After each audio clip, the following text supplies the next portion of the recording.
We've got an action-packed, presentation here. This is the entire PowerPoint presentation for today. Is this one screen? That's it, because we're going to switch over to the actual product, because I think that's a whole lot better to play with that rather than looking at PowerPoint presentation. So hopefully right now everyone can see a bare bones IAB screen. Can everyone see that?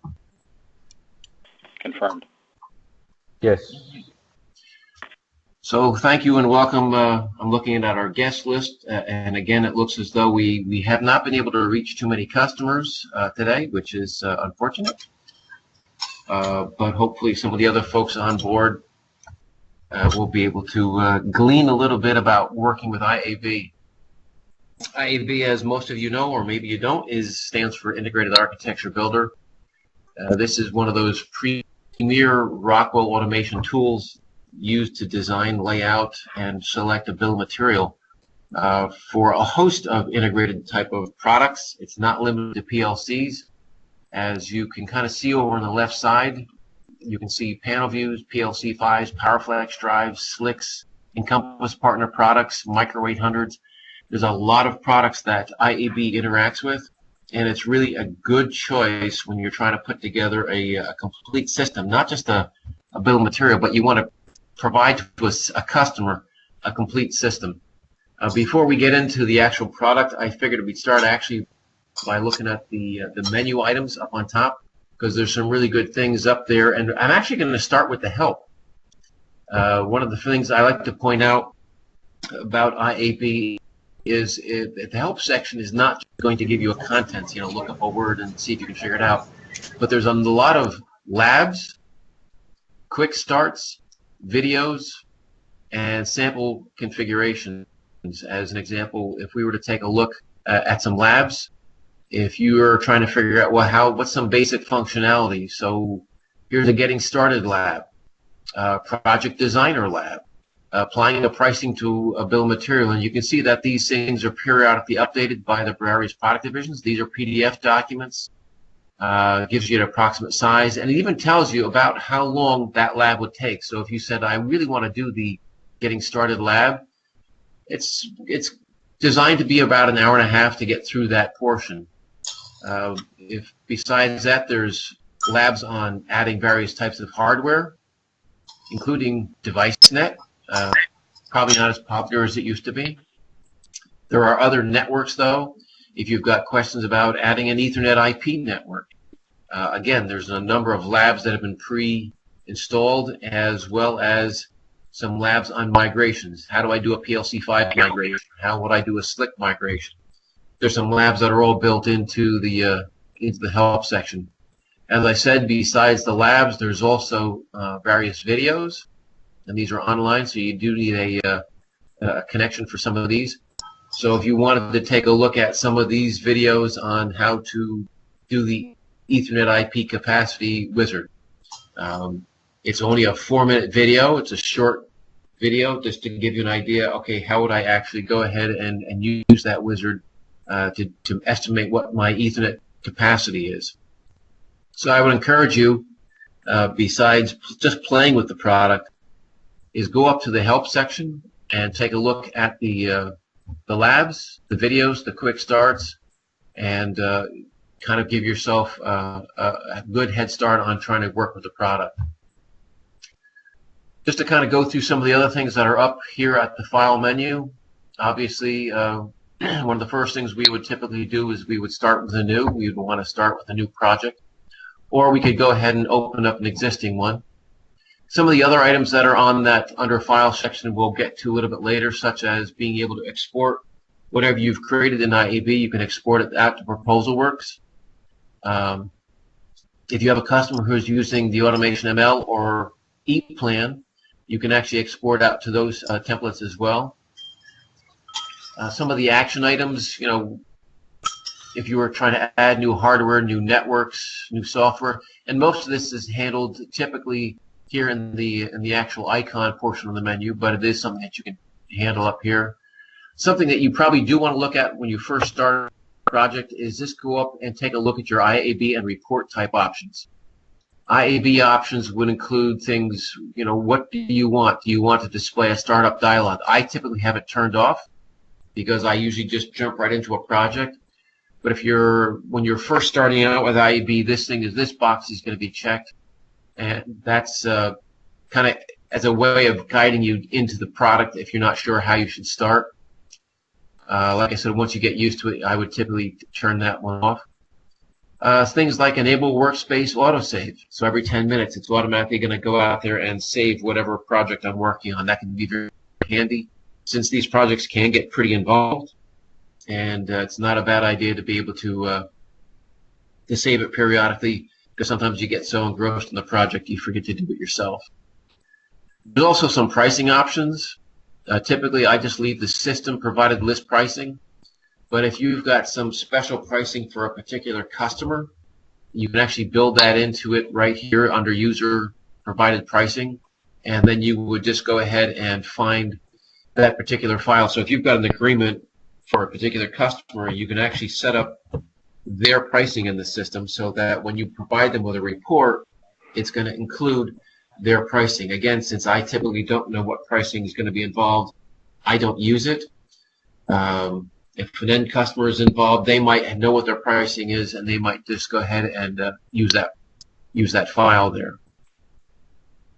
Besides the IAB options, there's also some reporting options that you can set up, such as, do I want to include platform overviews? This is kind of a boilerplate section that, depending upon what you've selected, it gives you some basic information. And all this would show up in a Word document.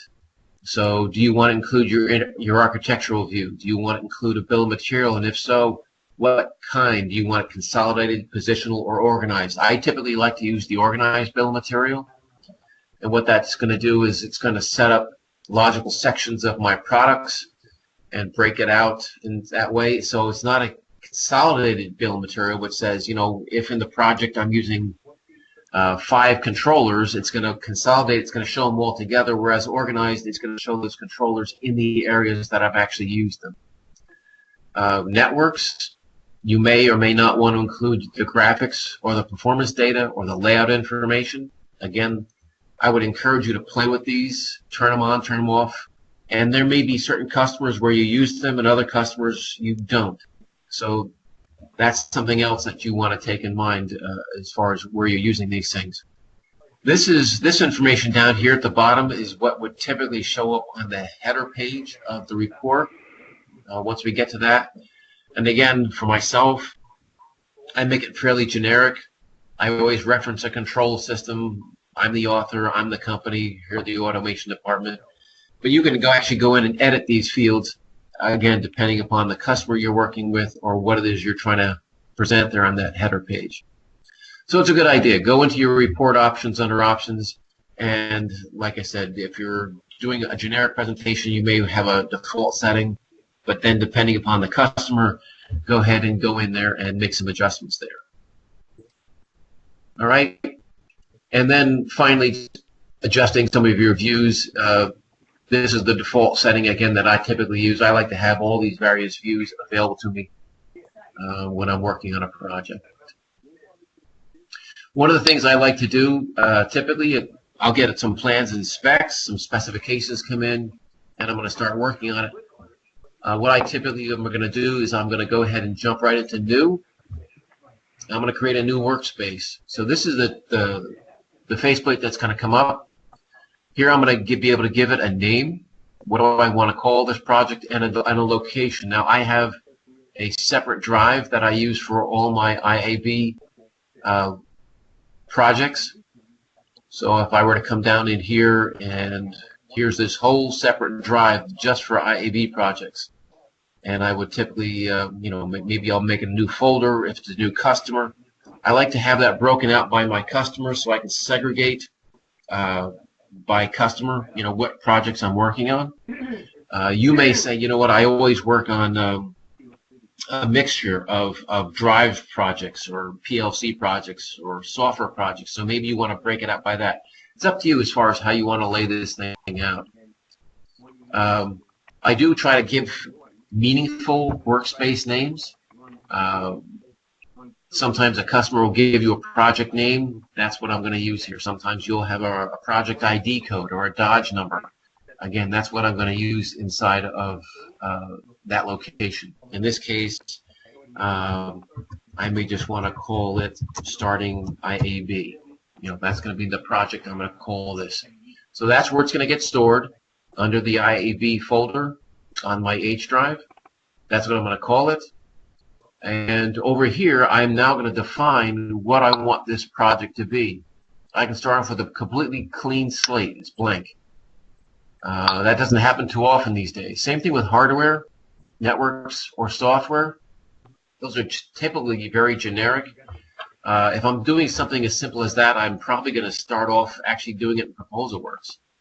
Typically, where I'm going to get into the more meat of the matter is down further. So I'm usually going to be working on, maybe it's a Control Logics project, or it's a Compact Logics project. Maybe it's a Micro 800, or I'm doing a PLC 5 or a SLIC migration. These are all some options that I could use down here. And if I'm not sure what I'm going to be working on, I could actually use the Project Design Assistant. What the Project Design Assistant says is, you're not sure what you want to work on. You do know it's a PLC, and if you start in here, it's going to give you a very simple side-by-side comparison. You can't use this for very detailed projects, but it is a way of saying, if I wanted to compare what a small L1 system, a small L2, 3 Control Logic system, what would the comparison costs be? This might be something that you would want to use. Typically, I'd like to get right into a more detailed project. I do a lot of infrastructure projects, so I get a lot of plans and specs, and usually right off the bat, I'm able to tell if it's going to be a Control Logics type project or a Compact Logics type project. For this one, let's pick Control Logics as the system that I'm going to start with. And again, I'm going to encourage you to work through the wizards rather than start with bare bones hardware, because when you're working through a wizard like this, it's going to catch things that you might forget. If you're using Compact Logics as an example, you might forget to put the end caps on there. You might forget connectors. You might forget to, oh yeah, I should include a switch, an Ethernet switch. Start with the wizards. They're a great place to kind of catch everything. And even though I've been using this product for about 12 years, I still start with the wizards. It's a great way to kind of work my way through a particular project. In this case, for Control Logics, you can see we're going to go through a number of steps. We're going to look at the chassis, look at our digital inputs, digital outputs, analog ins and outs, if there's any motion, is there any additional networks I may want to look at, and then finally we're going to look at particular modules, selection, and finishing up the project. So we're on that first section, and it's Control Logics based. So right off the bat, I have to look at my specification. What is it that I need to supply? Do I need to supply an extreme temperature project? Is it redundant? Should I be allowed to have I/O in the controller chassis? Do I want to automatically add slot fillers? I like to check that one. I like to make sure that my slot fillers are automatically going to be included. Frequently in a specification, it'll tell you that they want a certain amount of spare I/O pre-wired. It's not unusual for it to be 20%. So if I put that 20% in there, no matter what I actually read in the specification or on the drawings, IAB will automatically add 20% more digital I/O, analog I/O. It's going to add that on there. In this case, maybe we're going to use a redundant Control Logic system. So if I check that box, it automatically unchecked allow I/O in the controller chassis, because in a redundant system, you can't have I/O in the primary or secondary. It's got to be in a third chassis. So by checking that redundant controller chassis, IAB automatically says, well, we can't allow I/O in the local controller chassis.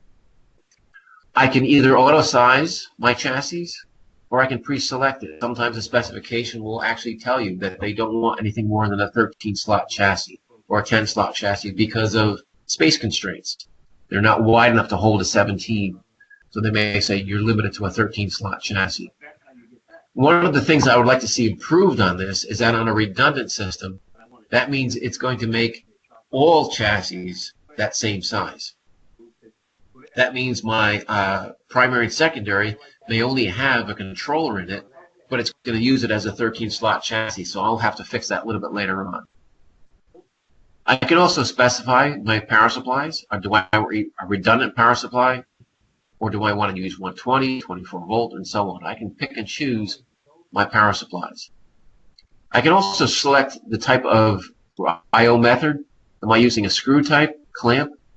And this is something that can be very handy, is if a customer wants to use a pre-wired system, by selecting this, it will automatically include all of those Rockwell I/O pre-wired terminal blocks. This is a great feature if you know what you're going to be putting into your control panel. It gives you the ability to have these pre-wired cables and terminal blocks both on the I/O module side as well as the field termination side. This is also a great way to add a little more content to our bill of material. In this case, I'm going to just stick with the basic screw type. One of the other sections that you really need to take a look at is down here at the bottom where we're talking about the network. For me, the default should be regardless of I/O count, because I always want to make sure that I'm including some sort of a network switch these days. Almost everything is going to be using Ethernet these days, so I always want to make sure that the regardless of I/O count is selected. When I select that, I also have to define what type of Ethernet network am I using. If I'm using a very complex system, something where I've got distribution switches, access switches, as well as my local managed switches, I would use the CPWE model. The CPWE model is going to be a little bit more in depth. It's going to assume that I've got an enterprise network, that I've got maybe some sort of a DMZ, where I've got terminal services and an application server, and that I've also got these other levels as well as different cell areas. Frequently, I don't run into that. A lot of the customers that we work with, the portion that we're involved with is lower down, so a CPWE model may not apply. And in that case, I'm going to change this from CPWE to freeform. I would encourage you to really consider, again, going to freeform model whenever you're laying out a system. It's going to be a less complicated system for both you as you're working on it, but also for your customer when they're trying to understand what it is you put together. So the network, the other thing I can select then would be, am I using a star configuration, or is this going to be a device level ring or a linear network? For this particular system, I'm going to say it's a star network. And then I can also select what switch do I want to use. In this case, if I select, it's going to bring up my Ethernet switch selection, and it's going to give me access to pretty much all of the different types of switches, static switches that Rockwell makes, including the Armor Start, as well as integrated zone control systems.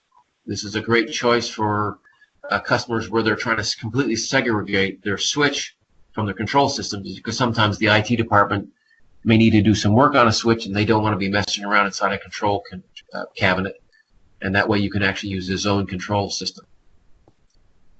This is for, you can also limit the selection based on what you select up here.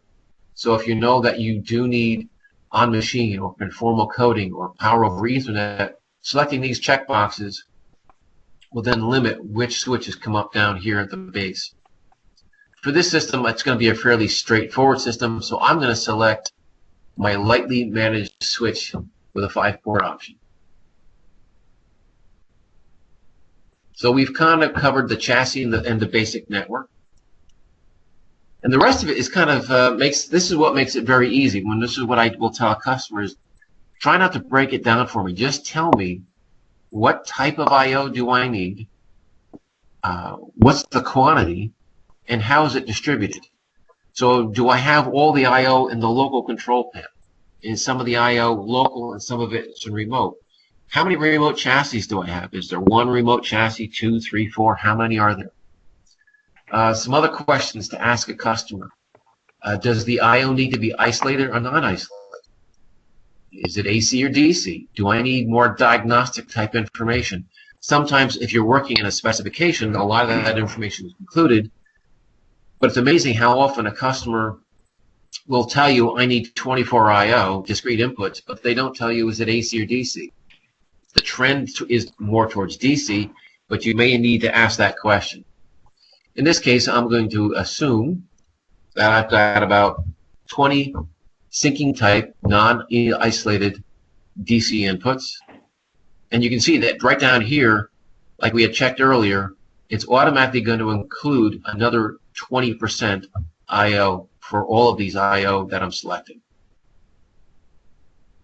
My outputs, in this case, I happen to know that I want 20, I want isolated, normally open relay type outputs. I've got 10 of those. Up here, as you can see, again, I can select diagnostic. I can also select fused. And there are some options as far as is that DC, 12 volt DC, 24 volt DC, or 120. I don't run into 120 or 12 volt DC, but those are options that you may run across. Anytime you see the drop down arrow, that means you are going to have a choice as far as what you put in there. Moving on to analog, I've got a choice of single-ended analog inputs, differential, high speed, voltage that are isolated, current that's isolated, as well as RTD, thermocouple, and Hart type. Somewhat more limited selection on the analog outputs. Frequently, we run into isolated current inputs. I'll say I've got, say, 5 of those. And current isolated, maybe I've got 4 of those. Again, going through the plans, the specs, the drawings, you're able to kind of determine what you want. And this is all just for the local control panel. In this case, we're not using any motion, but if I did have a motion type application, this is where I could identify whether I wanted to use something like Circos or SIP motion. Sometimes there may be some needs for additional networks. Maybe your customer says, you know, I really want a local I/O network, and I also want a manufacturing network. There's a second network that you need to include. So I'm going to go ahead and say I'm adding an additional network down here. I'll click on next, and here's what IAB has come up with. It comes up with some what it considers to be default choices for the various processors as well as tools, I/O modules. In this case, it's a pretty small system. IAB has by default selected an L73. I happen to know that I can get away with an L71, but I could also use a conformally coded, or I can get into safety modules if I happen to know that this was a safety system. In this case, I happen to feel that it's an L71 is going to be more than sufficient. Here's an EN2T. I could also select EN2Fs or conformally coded versions. I could go into EN2TRs if I knew I was going to be maybe down the road be looking at the device level rings. I could also go back to some older modules like the ENBT or the newer EN4TR. Again, depending upon what the specification is calling for, may determine which Ethernet module I choose. I do happen to know that this customer absolutely hates 32-point I/O cards. They're too dense, so I'm going to drop this down to an IB16. I could also make it a diagnostic type, or conformally coded, or safety. Again, I've got those options here. You'll notice that I had put in 20 I/O, and it's automatically, because of that 20%, going to 24. I do have some choices when it comes to the I/O modules. Again, for my analog, do I want IF, the isolated type? Do I want something that includes Hart modules? Again, do I want conformally coded? I actually don't run into conformally coded too often, but it is an option that you may run into. In addition to these are the modules that we are working with, but it also has some additional other types of modules. Maybe you need a configured flow meter.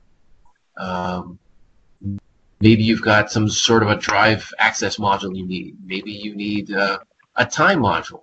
This is something that does come up periodically where someone needs to be able to coordinate the PLC time to some GPS signal. That's another option that's going to show up down here. There are a few Encompass partner types up in this section, but for the most part, this is going to be where you're seeing the Rockwell type products. I'm going to give this thing a slightly different name. I'm going to call this main control panel. and I'm going to say finish. I automatically is going to prompt me to see if I want to add any distributed I/O. If I happen to know that I do have a remote rack, based on what I had put in previously, it's automatically going to eliminate certain types of I/O modules over here on the right. It's going to also assume that I want to connect to that main control panel network that I had set up. It's going to assume I'm going to need a new switch. Again, I can go ahead and select different switches. I do have the option of using some other types of I/O platforms, such as IP67 or intrinsically safe. And again, do I need any spare I/O? As I'm working through this portion of it, again, I could say, well, I happen to know that there's 10 of these. I'm going to put just 4 of these and skip that. It's going to give me a choice then of what available platforms I have that meet that criteria, which could be Armor Point, ControlLogix, FlexIO, or FlexXT. What's nice here is that I can get a quick side-by-side comparison of the different types of I/O platforms that would meet the criteria for that project. It also gave me a power supply. It kind of predetermined a particular chassis size, and I can preview this.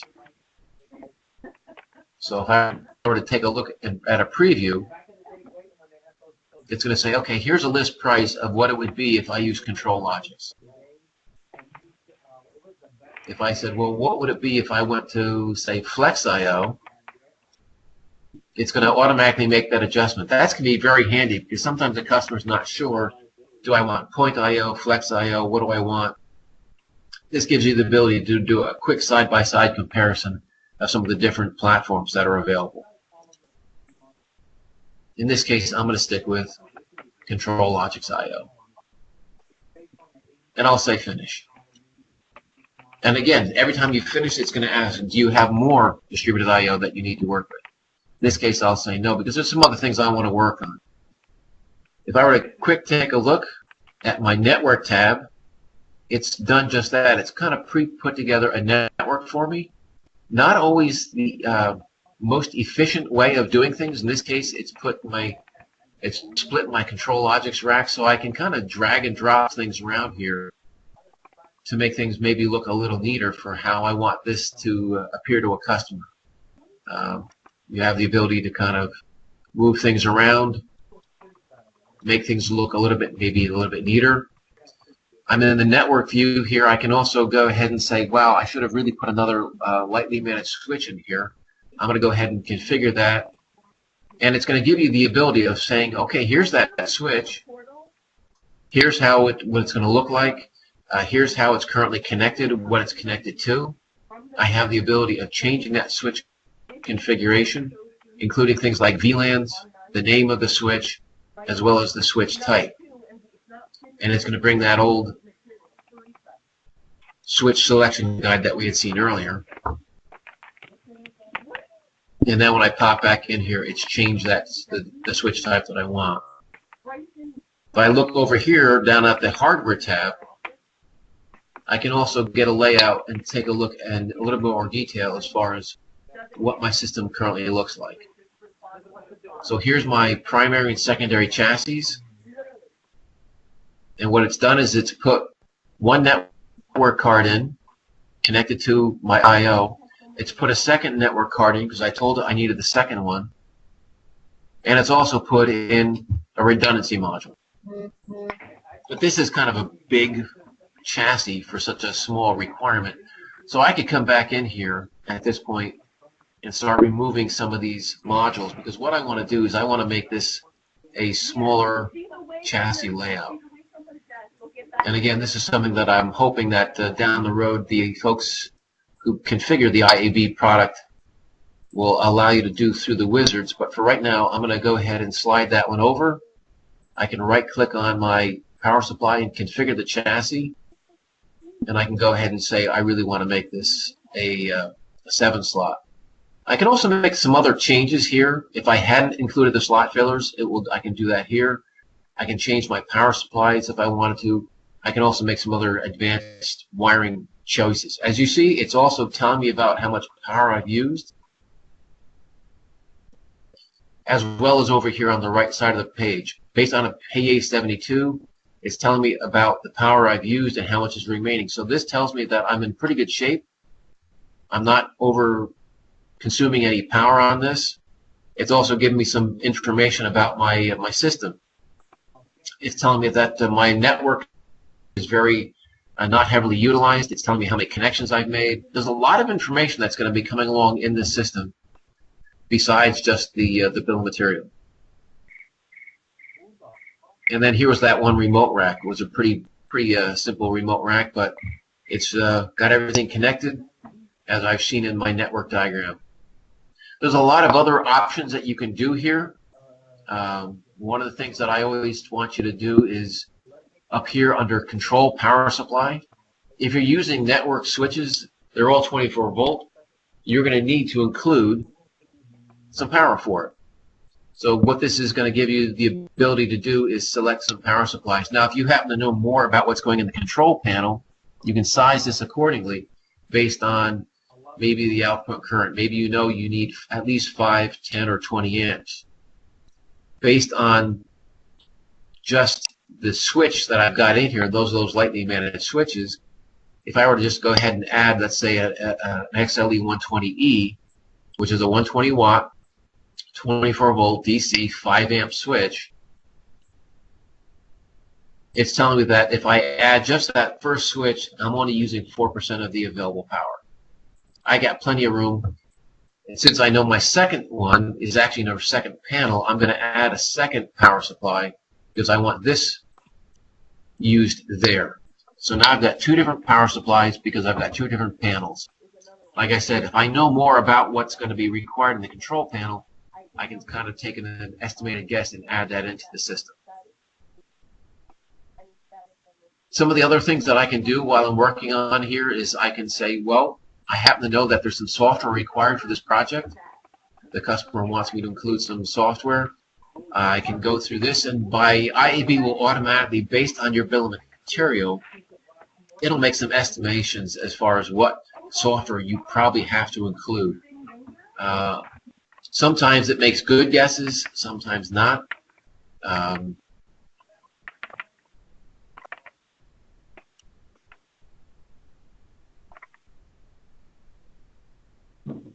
So in this case, it's automatically selected Studio 5000 Standard Edition, and it's also included the FactoryTalk Network Manager Node license.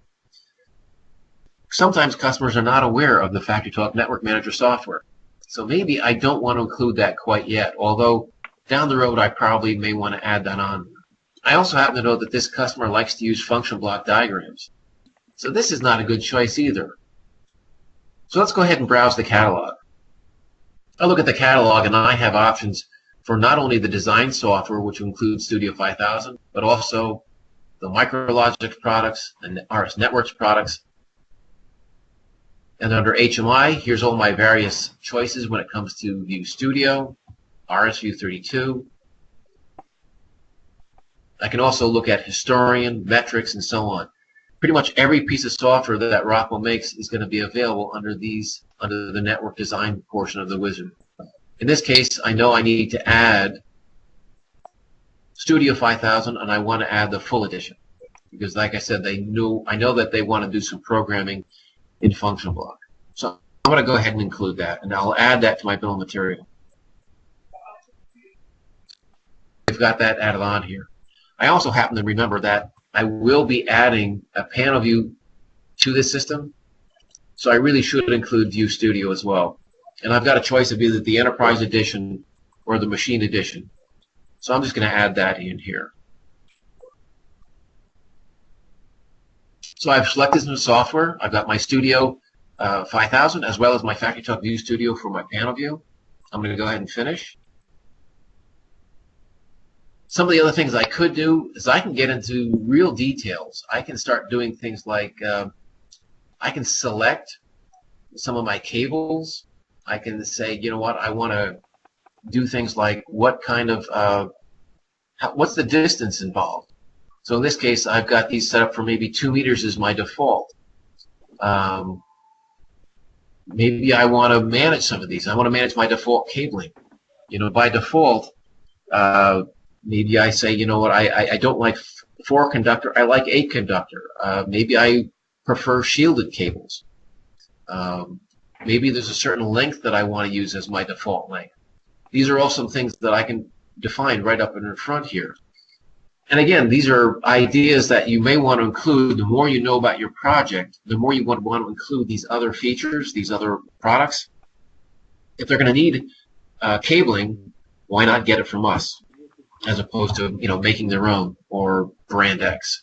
So you can go ahead and define things like your default cable. Maybe you know that they're using fiber optics. You can define some of that, as opposed to multi-mode or single mode. And you can even get into things like wireless specifications if you happen to know that kind of information. So I've defined a number of things. I've defined my hardware. I have laid the system out. I've defined software. I've defined my control power supply. There is something that's complete your architecture. CYA is something where other items that you may want to include. If you're building a control panel, maybe you happen to know that they do have push buttons, selector switches. Maybe there's beacons, terminal blocks, wiring systems. There's a number of other options that we can include right from here. So again, the more you know about what your customer requirements are, the more complete we can make this bill of material. If you happen to know something more about the field power supply, if you know that there's a certain amount of field power requirements, and you know what those current requirements are, we can actually add a second field power supply unit. In this case, I don't know, so I'm going to skip that and go right to my project completeness wizard. This is something that's going to go ahead and take a look at everything I've done so far to see, is everything complete. It says I've got a question mark about my project, but it's happy about my control power. So let's take a look at the project checker to see what its concern is. Well, I don't see any information here. This looks good. This looks good. It did give me a warning. It's telling me that in order to communicate with I/O across an Ethernet network, I need at least RS Logix 5000 version 19. Now, this has been around for a while, and I don't run into this too often anymore. Most customers at this point are in some version of version 20 or higher, but nevertheless, it is a warning that you should be aware of. It's also pointing out some basic information about my Ethernet cards. Does not know about series firmware or hardware, and if there's a knowledge-based document that I may want to take a look at with regards to getting some additional information. Otherwise, there's no errors listed here. So if I'm happy with what that's shown, one of the last things I want to take a look at before I actually create my report is just take a look at my advanced communication details. This is a very nice feature when trying to get a sense of, is my network going to actually work? Now, I've actually done projects where this type of information showed up in the red because they had trying to do too much for a particular Ethernet card. And I actually had to change what they had specified to a higher capacity Ethernet card to be able to meet the requirements. In this case, we're taking a look at our project, and it's kind of identifying things like, well, in this particular, my remote rack, I'm using rack optimized. So here's my requested packet interval. Set that at 10. I know that this is being controlled by my L71 in my main controller. I do happen to want to include in my estimation requirements my 2 lightning switches. So I'm going to add them on here. And it's going to now take that and kind of information when it's doing its calculations as far as how my overall system throughput is doing. I forgot to add that HMI device, so I'll need to go back and do that. But if I'm using produce consume tag information, it'll take that into account.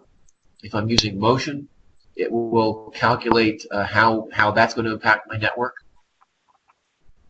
And if there's any errors or warnings, they're going to show up here. And finally, it'll give me a result.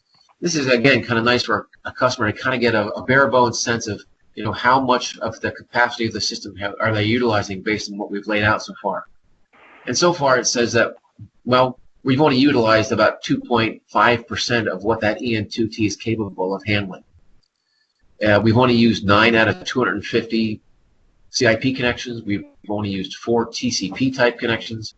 So this is not a heavily utilized system. We're in pretty good shape here. Just to see what kind of a difference it makes, I'm going to come back out to my network view here, and I'm going to add some other hardware. I'm going to add a panel view. So I jump down here to the bottom where I went to other hardware. I'm going to look at computers and an operator interface. I'm going to look for a graphic terminal. And here I've got choices, panel view plus 6s and 7s, as well as other panel view type products. I'm going to look at a panel view plus 7. And again, do I want to use a standard, an armor, or a conformally coded or a performance type terminal? I happen to want to use a performance. What size? Is it a, well, let's say it's a 1500. It's a 15-inch screen. The B type means it's both keypad and touchscreen, because the performance has the ability to do keypads, whereas the standard does not. It's strictly touchscreen. In this case, it's going to be a touchscreen. Is it AC or DC? In this case, it's going to be AC. And I'm going to go ahead and add it onto my system. And I can drag and drop it and put on either one of these switches. If you can see, I'm highlighting either one of those 2 switches. And I'm going to put this in my main control panel. All right. It's calling it device 1. I don't like that name, so I'm going to come back to my hardware view. I'm going to rename it panel view plus 7 performance 15. If I go back out to my advanced communication details, I can see that it has now added that panel view onto my system, and it's going to make a slightly different impact. We were at 2.5%.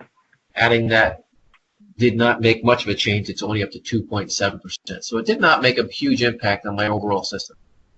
But at this point, I'm pretty happy. It's got everything that I was looking for. Here's my network. Here's the hardware that I've selected. There is an architectural view, and this is another area that might need a little bit of work at some point. But you can do things in here, such as I want to add an enclosure, because all of these devices are going to be in one enclosure. And all of these devices are going to be in a different enclosure. So I could actually set up enclosures. And again, when I'm creating my report, this might be good for what my customer wants to see. And I can give these things different names. This is my remote rack. In this enclosure, I'm going to rename this main CP. All right. And if I had more information that I needed to include here, such as maybe this is the shipping area or this is the manufacturing area, I can actually add some more of that type of information in the system as well. If I want to get a quick estimate as to what my project is going to look like, I can click over here. Make me change. It's going to make me save that, and then it's going to give me a quick hardware, view. Here's approximately what your list price, in my case, of what the system is going to cost. And again, this is an organized bill of material, but I could change that to consolidated or positional. Consolidated is going to pack everything together. And positional, I can actually do things like show the slot numbers and so on. So it's going to be a much more detailed view. And as you can see, it's also included things like the patch cords and so on that I've included on this system.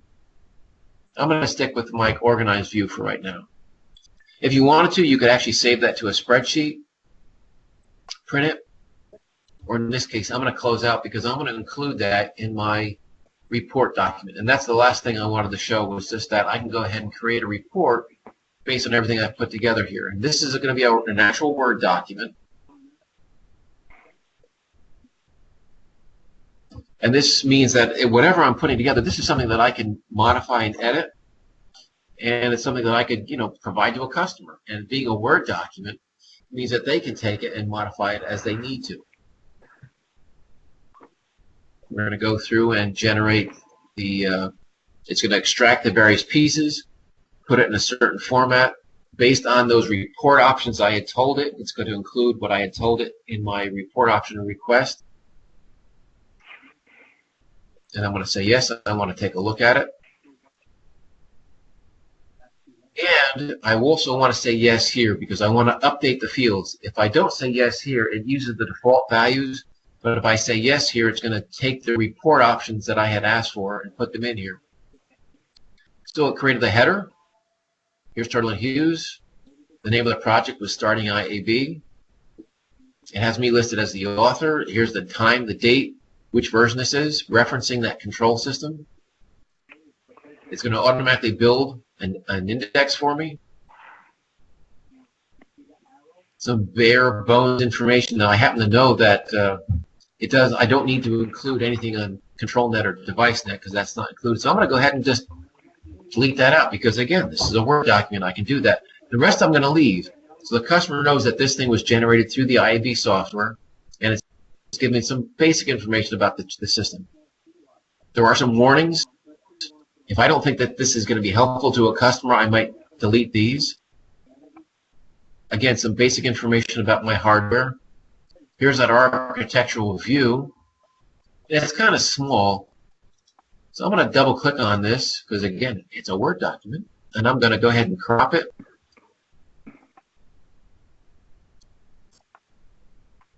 And now I can actually make it a little bit bigger. So it's going to be stand out a little bit better for my customer. And here's my bill of material. And again, I can modify this any way I want. I have to say, you know, I don't need to include this information because it is included below. So I'm going to go ahead and delete those rows. I could also do things like, you know, if I didn't want to include the pricing, I could go ahead and delete the columns. Any other modifications I need to make with this. Here's the network view, which is kind of redundant as the architectural view. It's going to have a little bit more information about the network in it. It's also going to generate a network connection report HTML document that you can include. I feel that this might confuse my customer, so I'm going to delete that. I'm not going to include that. And I'm going to let it go jump right to my hardware selection. The way that the system works is it puts the products not in the order that you put them in, but kind of in reverse order. So the last thing you touched is what it puts up front. This, again, is something I'd like to change in this system, but this is the way it currently works. And it's giving me a lot of information. You know, this is the local I/O panel. It tells me about the power supply, what I'm using. It tells me that I didn't include a field power supply. Here's my dimensions. Here's the dimensions of my rack. So you know, if your customer wonders, will it fit? Here's the actual dimensions that I need. Here's the layout. Here's the actual dimensions of all the various modules that are included. Now we're up to the primary and secondary chassis, and again, it's giving me all that information about, you know, what's the status of my connections, power supply usage, and then finally, here's my remote rack. Here's my panel view that I've selected. Here's the communication details. So this is a nice feature, again, that is included. This was a recent addition where they now built this into the report. Again, the field asked for this, and they responded by actually including this. So it summarized all that network information about what was going on there.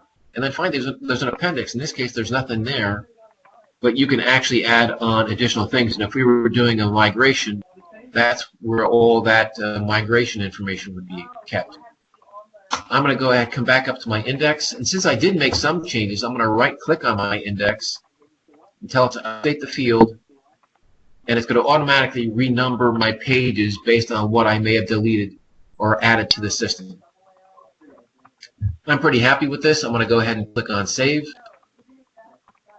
And now I've got a Word document that I can send to my customer. It's going to show him his networks, his bill of material, pricing, some boilerplate information, or anything else I choose to add to the system, I can add to this Word document.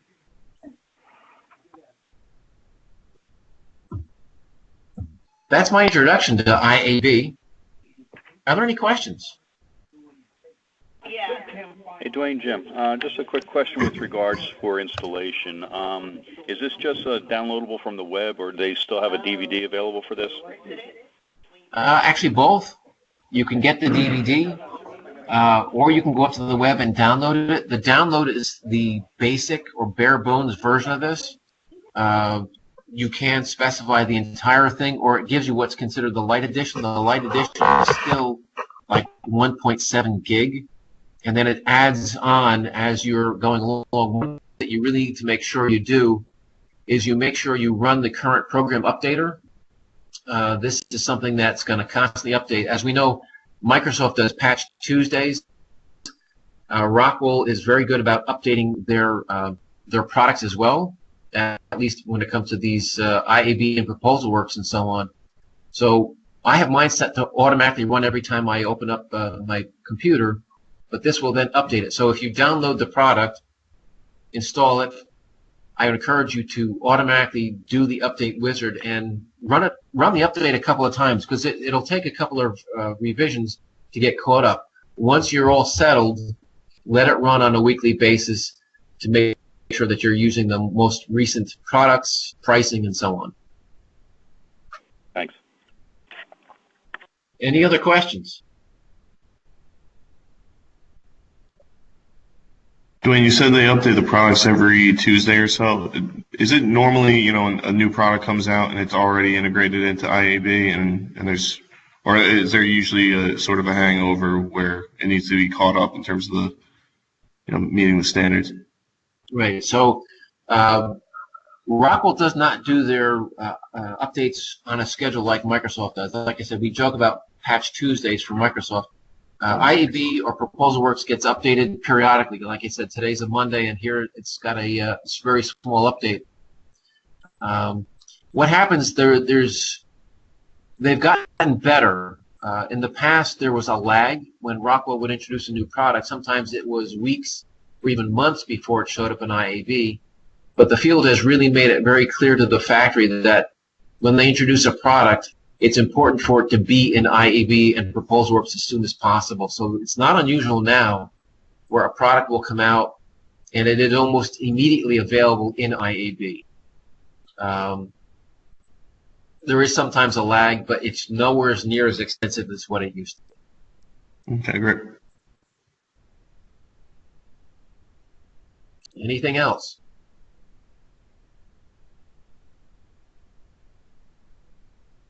All right. If anyone has any other questions, you can track me down. I'm pretty easy to get a hold of.